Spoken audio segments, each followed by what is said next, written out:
Ahoj všichni, vítejte zpátky na palubě našeho letadla. Je krásné zářivé odpoledne, počasí nám přeje, nádrže máme plné, tak vyrážíme na výlet. Tento let nás zavede z Letňan přes Sobotku, Trosky a Hrubou Skálu na Ještěd, dále pak na Bezděz a zpátky do Prahy. Po vzletu z letiště Letňany jsme dosáhli vstupně výstupního bodu Mike a pokračovali jsme kurzem 040 přes Benátky nad Jizerou a Mladou Boleslav dál na Trosky.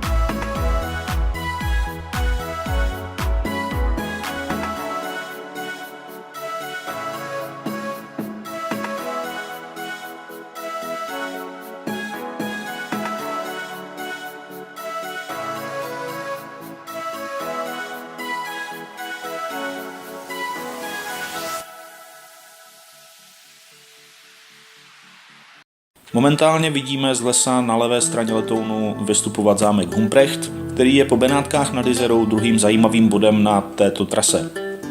Tento lovecký zámeček byl postaven na konci 16. století pro Jana Černína z Chudenic a jeho architektura byla inspirovaná Itálií. Mně osobně vždycky připomínal kosmickou loď schovávající se v tom lese.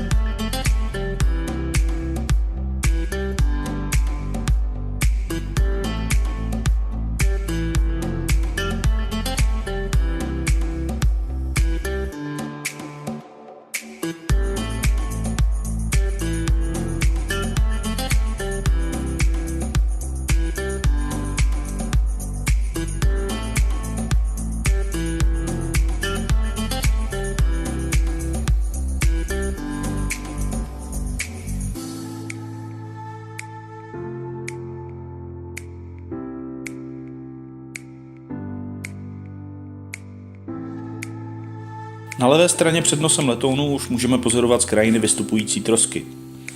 Tento hrad ze 14. století je jedním ze symbolů Českého ráje.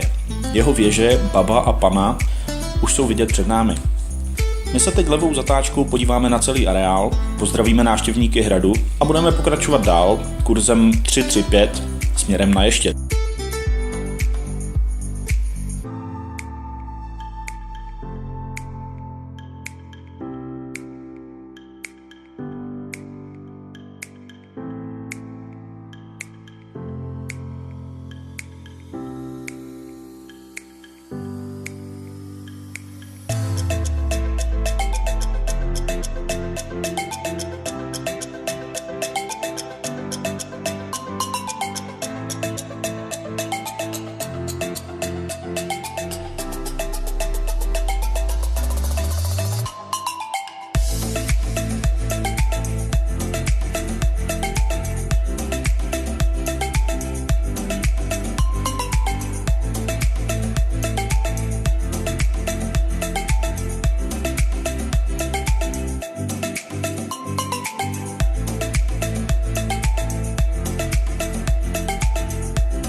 Než dorazíme k Ještědu, čeká nás ještě kus cesty Českým rájem a zámek Hrubá Skála, založený Hinkem z Valdštejna rovněž ve 14. století. Podle webové prezentace jsou tady velmi romantické svatby a další oslavy a zámek pamatuje natáčení pohádek, jako byl Princ Bajaja. Z ptačí perspektivy to vypadá určitě romanticky, ale ženit se kvůli tomu nebudeme. Pod námi je Hruboskalsko a na posledním výběžku před Turnovem na nás vykukuje gotický hrad Valdštejn z druhé poloviny 13. století, založený stejnojmennou rodinou. Ladíme frekvenci letiště Hodkovice, abychom mohli proletět jejich ATZ a začínáme stoupat, abychom měli bezpečnou výšku nad Ještědem.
Vpravo před námi vidíme Liberec a přímo před námi je Ještěd.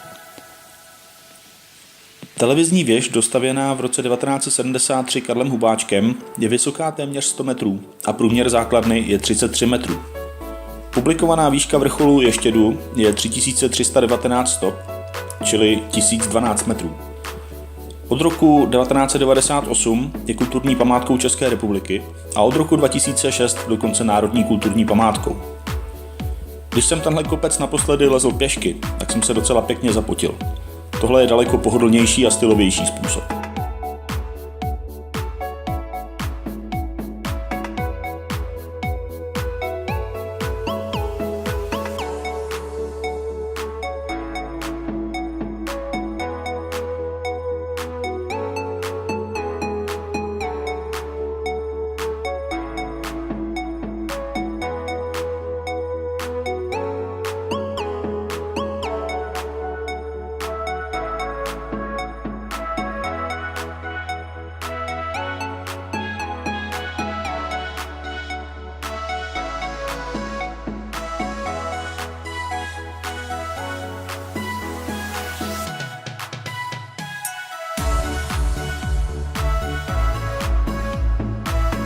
Po průletu okolo věže nasazujeme kurz 280 a pokračujeme na Doxy a přilehlé Máchovo jezero.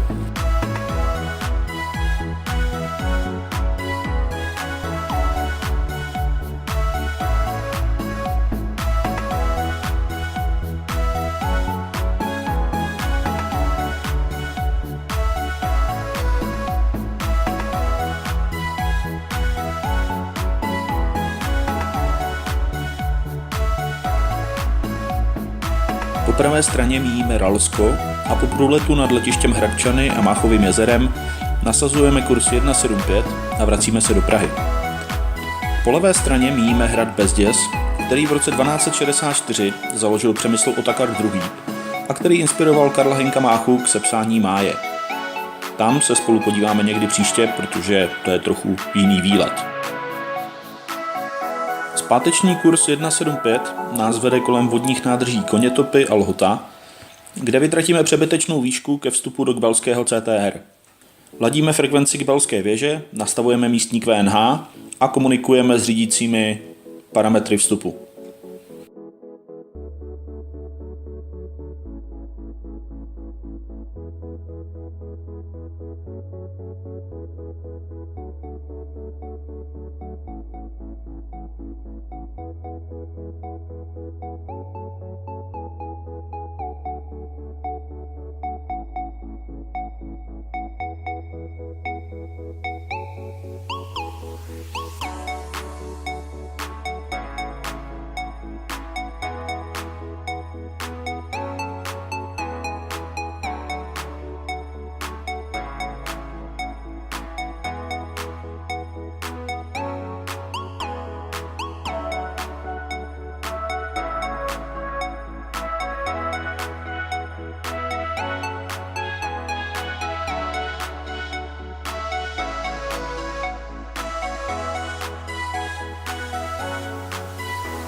Budeme sledovat koleje až ke vstupně výstupnímu bodu Mike.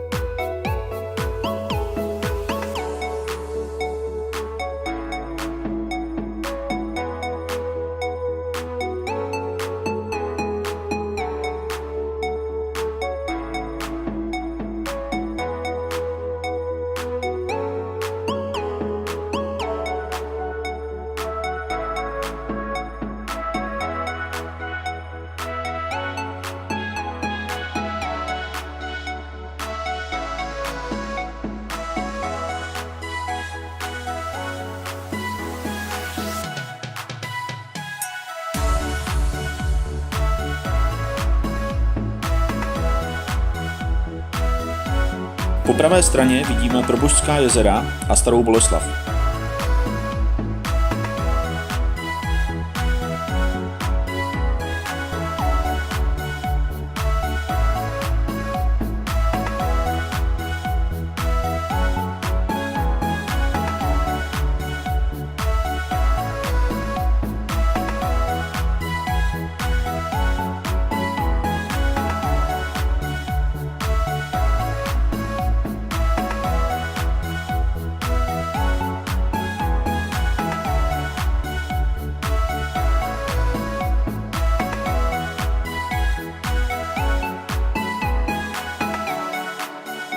Po okraji Staré Boleslavy a Brandýsa nad Labem pokračujeme kurzem 240 na letiště Letňany.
Před námi jsou Čakovice, vlevo letiště Kbely a na úrovni sídliště Čakovice hlásíme polohu po větru.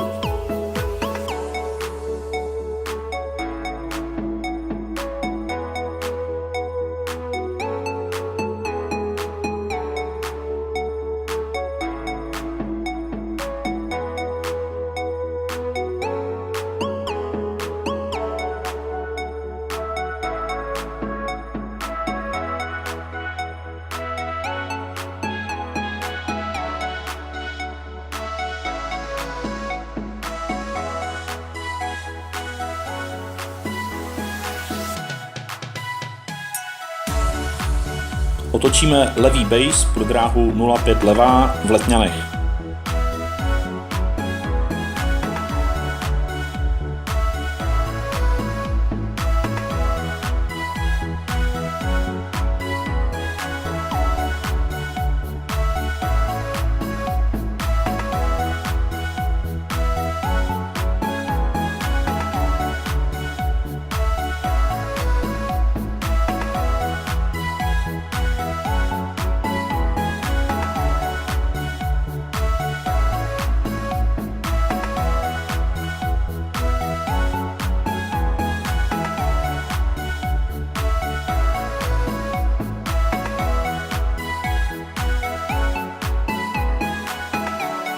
Snižujeme rychlost a konfigurujeme letadlo pro přistání.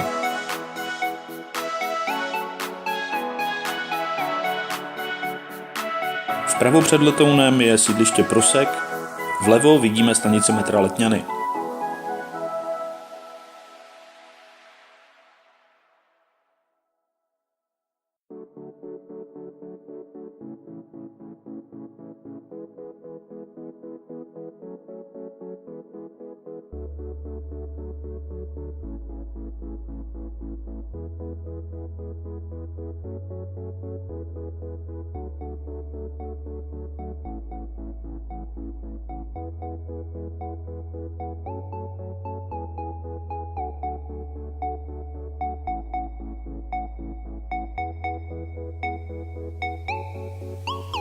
Dotáčíme finále pro dráhu 05 levou v Letňanech a přistáváme.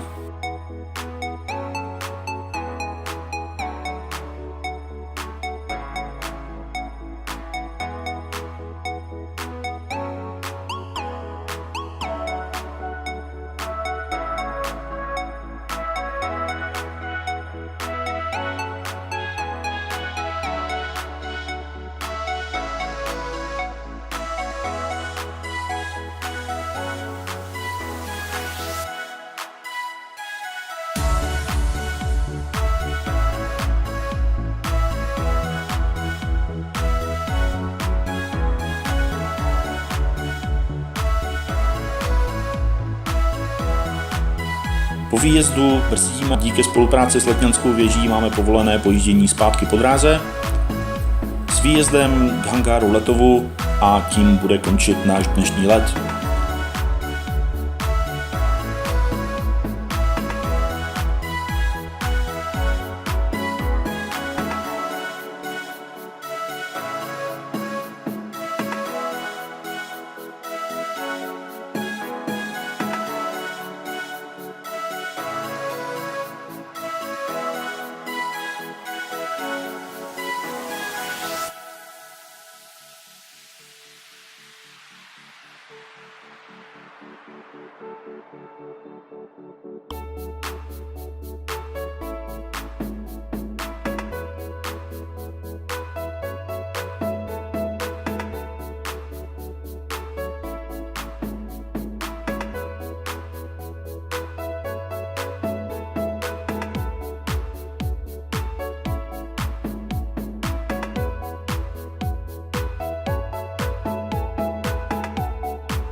Vypínáme systémy, motor a krásný letní večer je za námi. Děkujeme, že jste letěli s námi a budeme se těšit zase příště.